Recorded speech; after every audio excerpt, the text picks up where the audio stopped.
Sports Fest Rick Horrow, inside the $1.3 trillion business of sports. You're on the record with post-Super Bowl wrap-up in a lot of context, and also what's the plan for major events in the future.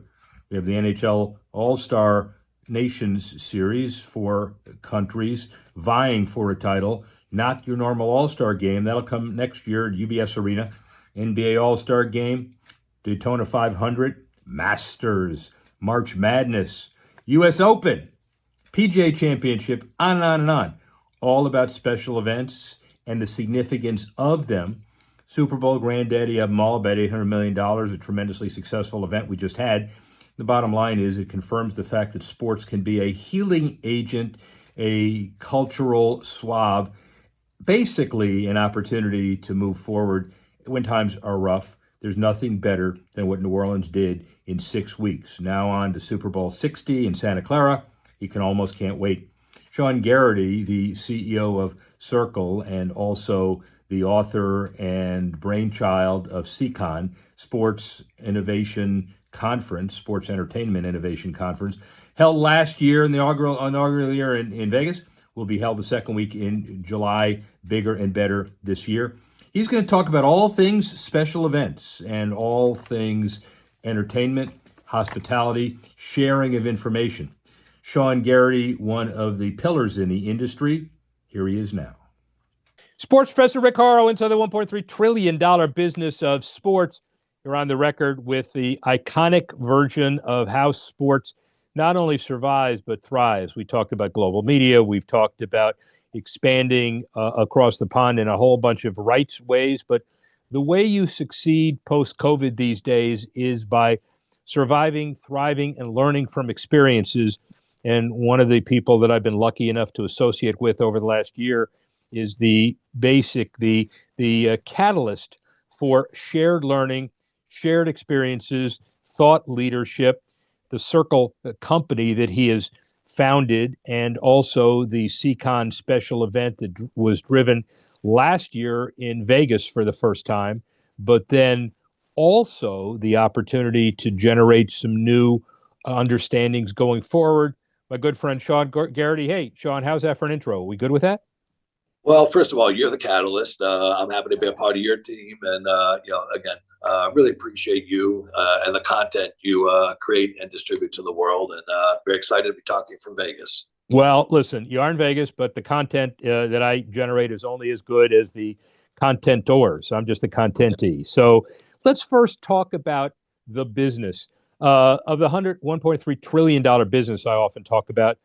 Much of it, and maybe even most of it, relates to shared practices. People have an idea, but then they pick up traction and they share ideas, and conferences are a good way to do it. But talk about the industry from your perspective.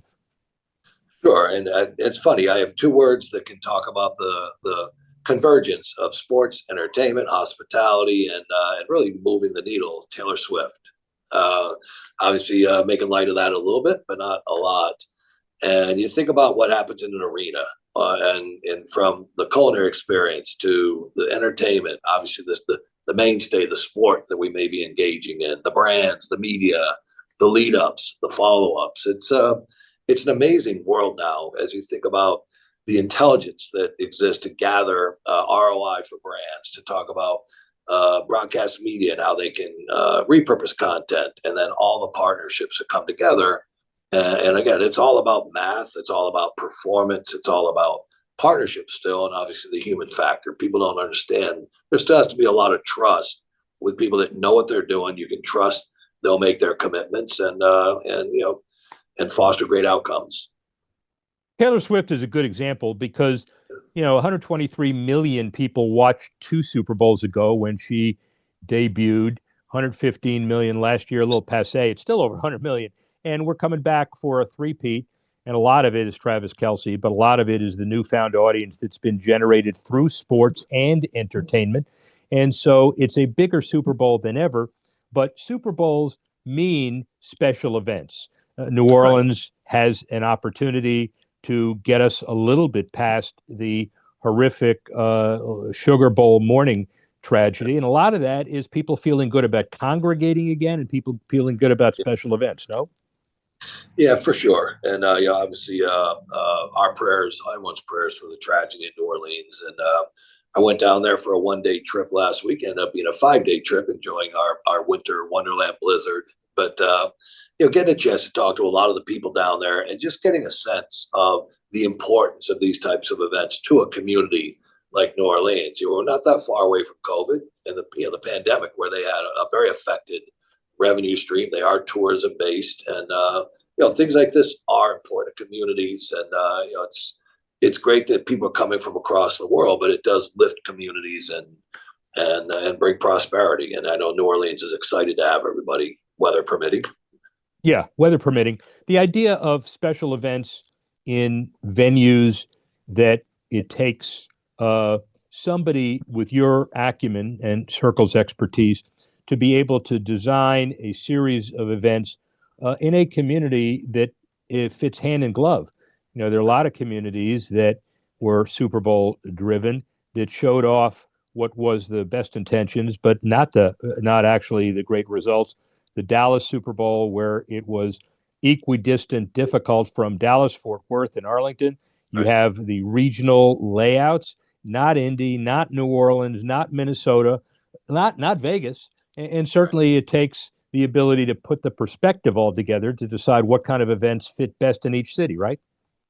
No, for sure. And you look at some people are tactical in their goals, come in and we're going to make money. Others, like Frisco, as you know, very Yeah. dynamic. Oklahoma City, they are becoming sports meccas, and that's by design, with leadership from the mayor's office to city councils, public-private sector partnerships. It means so much to not just that event. It's promoting a place of living, a place of business. Innovation is such a big deal, as you know, laying these things out. But it's also not to forget the mainstay legendary events like your good friend Lee Steinberg and what he's done for going his 39th year. A lot of philanthropy and friendship gathering happening there. But this is the flavor and the mosaic of what makes these events truly special, leading into a game. What is the biggest challenge you faced in putting on a comprehensive soup to nuts event post COVID? Is it sponsors? Is it attendance? There are a whole bunch of issues, but Yeah. tell us what post COVID's all about. Well, I think people I'm not saying they've shaken COVID off. I think there'll be a generation probably to do that. But, at the end of the day, it's really being considerate. You look at the Super Bowl as an example, or the NBA All-Star Game, or Sundance Film Festival. We have work going in all three of those. It's not overproducing. It's finding the right venue, hopefully, that can cover a lot of the amenities, and then you're branding and putting in content and other amenities. But some people want to just create their own, and that's a much more involved endeavor. I think it's being careful that you're at the Super Bowl. You just assume everybody's coming there with a lot of money and they want to spend it doing a lot of things, where in truth, just going to the Super Bowl now is so expensive with everything, the rooms, the ticket, just the hospitality. They may not have a lot of time or money where they want to activate in lavish ways, but there are so many of those opportunities. You can't overload it, and then nobody performs well. Talk about your business. I know you are the master of understatement, and you shouldn't be. You've got a very complicated business. It's margin related, it's weather related, it's human performance related. So, tell us what it's like to put on a bang up series of successful events.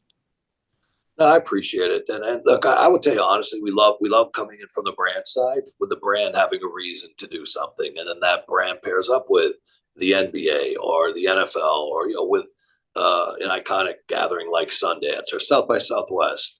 So I think it's really pairing, your guest, your brand, your defined experience, and then your outcome, whether it's through, reach, social media reach, live impressions, sales. It's really weighing those right goals and objectives with your clients and your partners, and then producing to that scale, large scale or intimate. Are brands feeling like they activated like they used to? The story I like to hear is that gone are the days where you find a CEO that's interested in playing golf and all of a sudden he'll sponsor a golf tournament. The metrics are so much Right. more important in a decision. Have you seen did COVID make it more difficult to be selective as to what kind of corporations are sponsoring what kind of events? Is it a sea change? Where is that now? Yeah, you make a great point, and I think the accountability is a big thing in today's world. Yeah, you're not just going to, and I think you've probably done research on what the stock performances, financial performances of companies that do naming rights deals.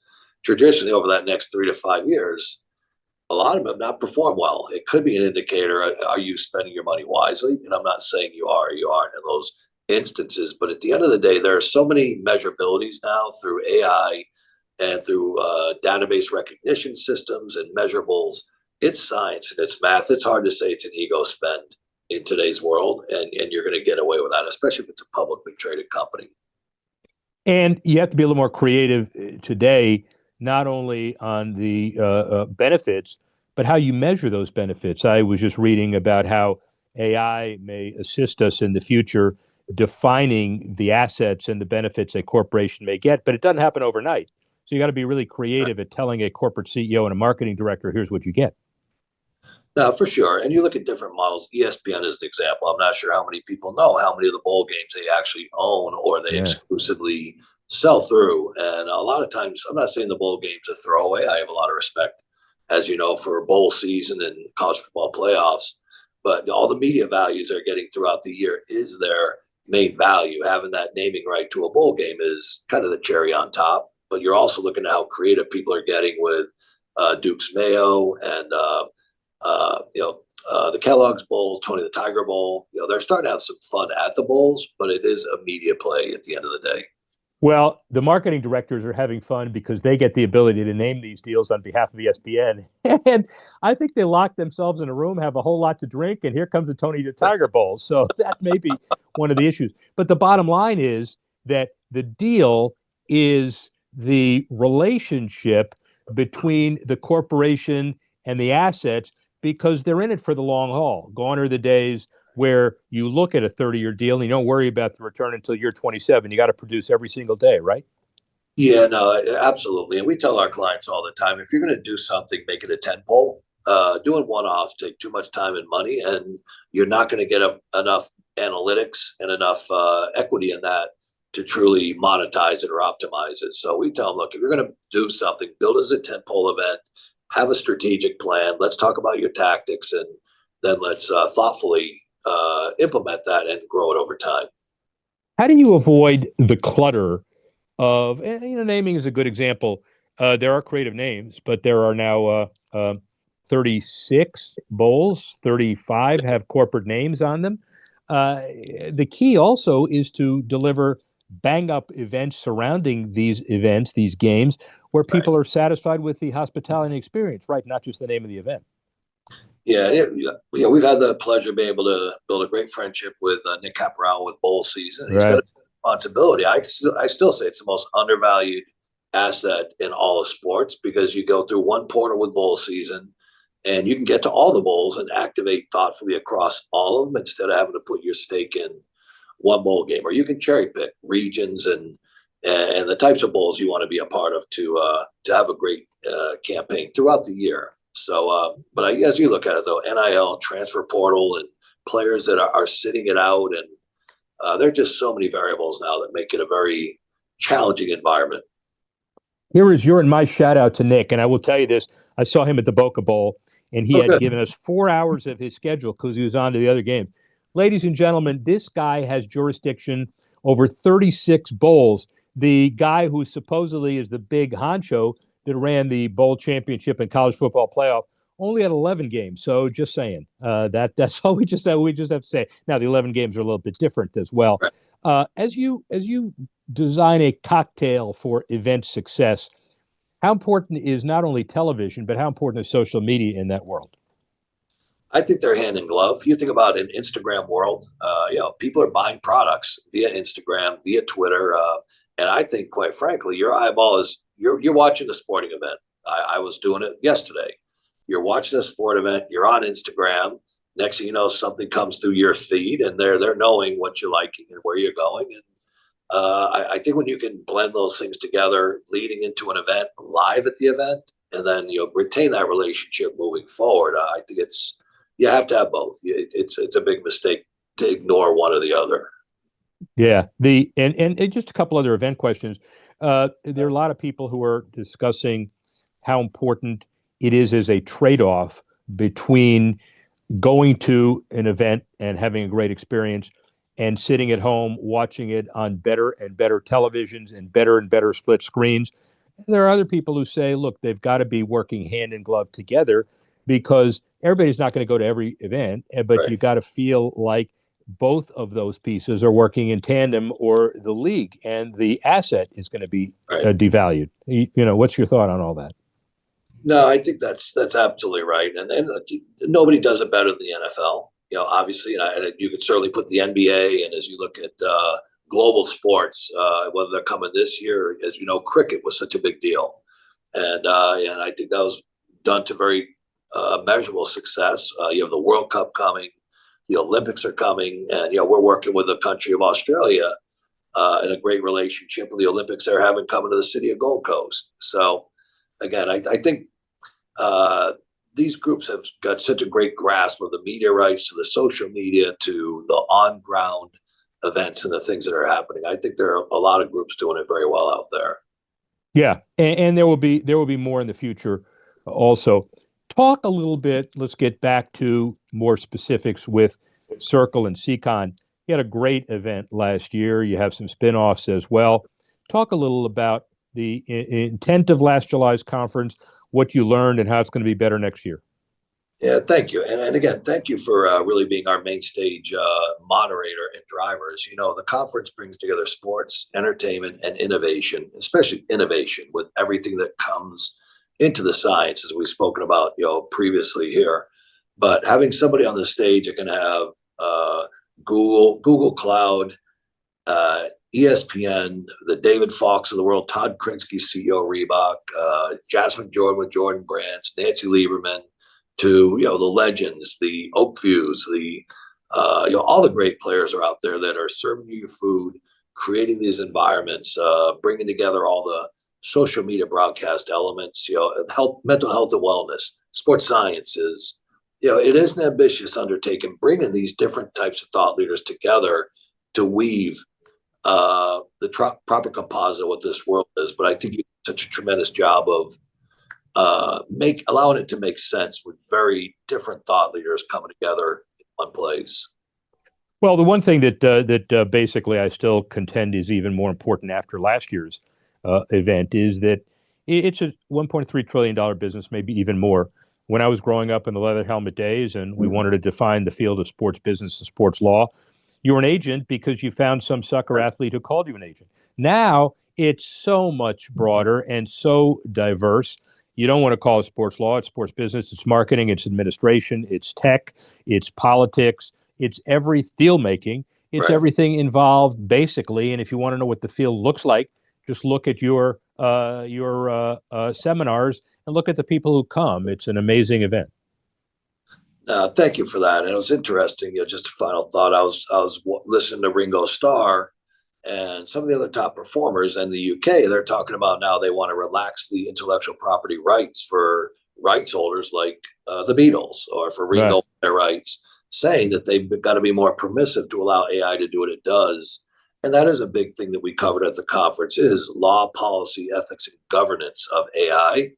And at the end of the day, just because this thing called AI went and found you a Beatles song and you integrated it into a commercial purpose, it doesn't mean it's free. And it's just a matter now, like Napster back in the day. Yeah. You're going to see more and more legal definition and challenge, and again, the policy and the ethics of how these things come about. We're in a brave new world for sure. And you and the organization, in my mind, and Syracuse and UNLV, does not allow the industry to kick the can down the road, because the can be defined right there in Vegas.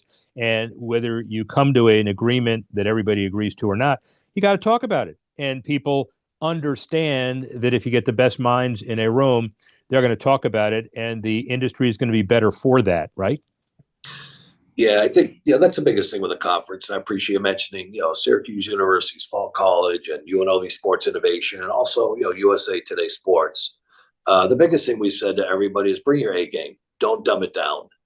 At the end of the day, we want people to bring their highest level of thinking. Well, a lot of the people coming to our conference are senior director, founder, CEO above, and people are coming there to learn and also to meet and do deals, make new relationships. But we want it to be very challenging. Look, you're a Harvard grad and faculty, and it's got to be intriguing for someone of your business acumen and excellence, or we're not succeeding in our goals. Ladies and gentlemen, I'll let you in a little secret because I know we have a long-term relationship. The guy wanted to put me in an academic suit and a puffy hat and smoke a pipe.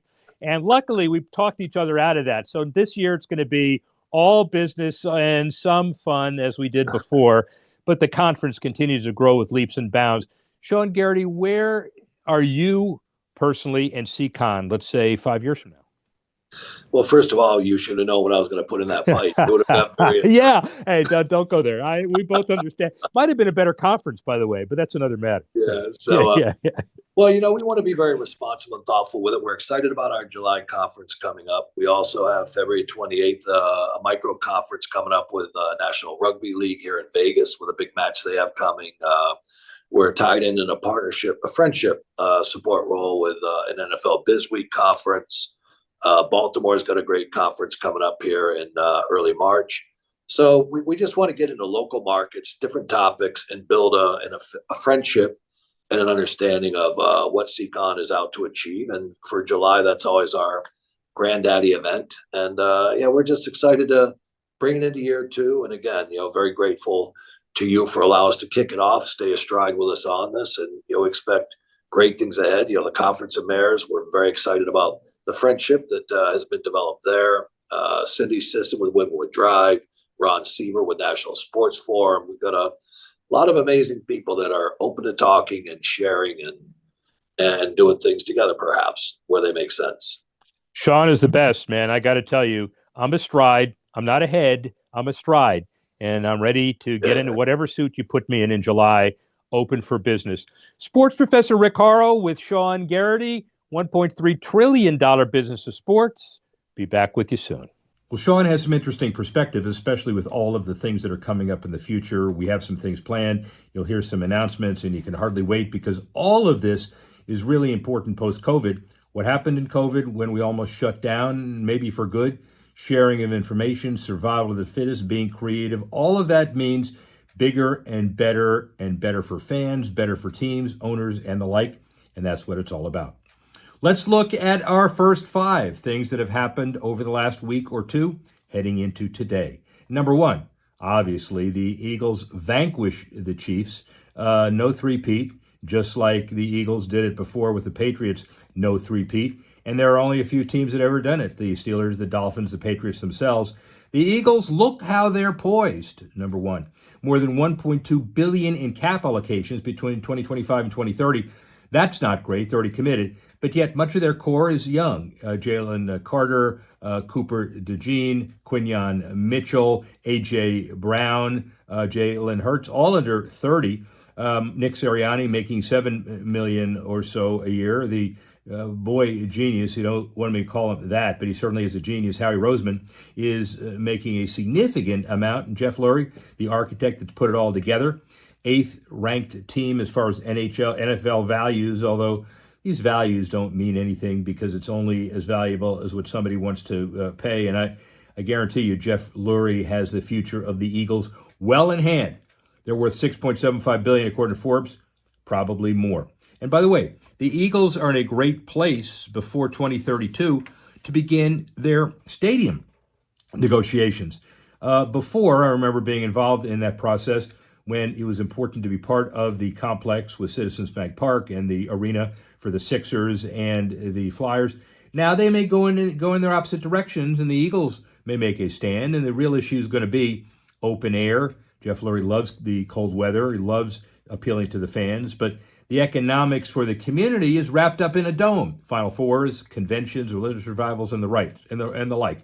It'll be an interesting decision. That's number 1. And number 2, MLS. They lay off 5%. They increase their you got to be in the office days. They're looking toward building even more as they move forward. But 475 employees post-COVID.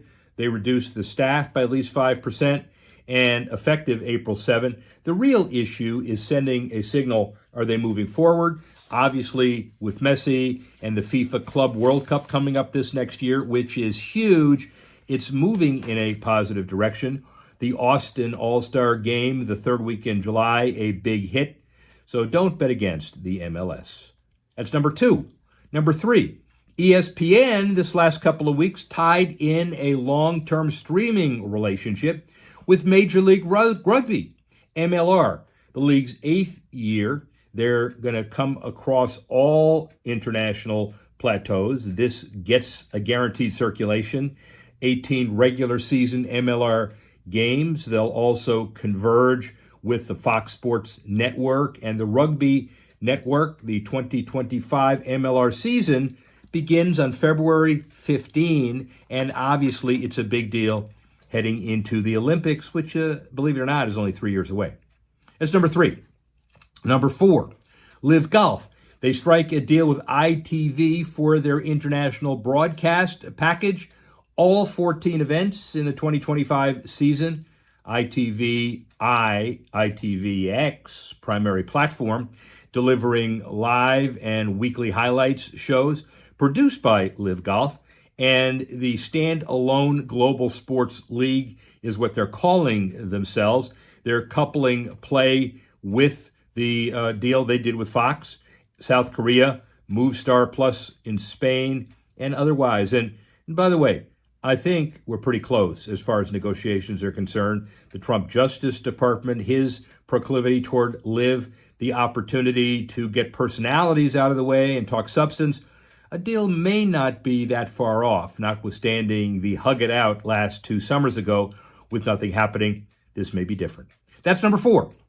Number 5, the NCAA has its lobbying time in Congress. Ted Cruz seems receptive to do something. Richard Blumenthal in Connecticut on the Senate side seems receptive. The issues would be, can they get an antitrust exemption to guard against their thousands of suits against athlete payment? Can you get a statement declaring athletes amateurs rather than employees? Can you structure the House settlement in a way that'll basically guarantee that you have some stability across all 50 states to be able to structure an enlightened solution? Well, they haven't had a firm commitment, but there is some receptivity, so obviously, stay tuned. The 5 to watch for next week, pretty varied. We just got off the Super Bowl train. We've got a lot of ratings analysis and ad analysis, but one thing that kind of leaked out over the weekend is how close the Caesars Superdome came to being the FTX Dome. The Caesars company was willing to pay, and they did, $138 million to replace Mercedes-Benz as the title sponsor. But right before that, FTX came up with a higher number. The idea was somewhat appealing, but unlike Dade County and Miami, which had its $135 million deal with FTX terminated by a federal judge, they said, not so fast. We'll go with Caesars. Gambling just started to be legal. We'll take the dollars, and obviously look what happened. So that's number 1, be careful with naming rights. Number 2, NFL International. Australia, 2026. Dublin, Croke Park, the iconic 82,300-seat facility. The last game in Ireland with the NFL, 1997, the Steelers preseason game. But who wouldn't assume the Steelers are claiming the marketing rights and will be Ireland's team? The Aer Lingus College Football Classic at Aviva Stadium, Croke Park, 2014 and beyond. The NFL adding 3 London games, a Berlin game, and a Madrid game to their massive list. Do not underestimate the international proclivity of the National Football League. Number 2. Number 3, the NBA, big gains during viewership these last couple of weeks. And why not? The Mavericks trade the Anthony Davis, Luka Doncic, the other trades, Wiggins and Butler. The deal has been a higher rating, about 41% in comparable windows, across TNT. The Wednesday night games up 2% and 4% respectively, compared to that Cavalier Thunder unbelievable game of 2 weeks ago. So the bottom line is the NBA needed storylines going forward. They got those storylines, and the ratings follow. Number 4, the MLB deal with Sport Radar. They had to take it to the owners because of the new length of their deal. The deal moves forward till 2032. StatCast data and AV content across the global network, spanning 800 sportsbook clients and 900 media companies. Sport Radar and Major League Baseball aligned at the hip, data, gambling, AI, analysis. And then the final 5 to watch, Premier League. Everybody complaining about offsides. The complaint had been that even though VAR allows reversals, it took too long. Haven't we heard that before with the NFL? There are discussions to introduce semi-automated offside technology before the end of the 24-25 season, to implement it potentially before Christmas, to see if it actually could work. A, are the results reliable? And B, maybe even more important, can it be done quickly? Both of those really important. We'll see how it all shakes out. And those are the 5 to watch. We'd like to thank Shawn Garrity for lending his immense talents and perspective to this. I'd like to thank Khaled Kazar for putting this together, as he always does. I'd like to thank you all for listening and watching post-Super Bowl. And join us next week for another edition of On the Record, inside the $1.3 trillion business of sports. Sports Professor Rick Horrow speaks with you soon.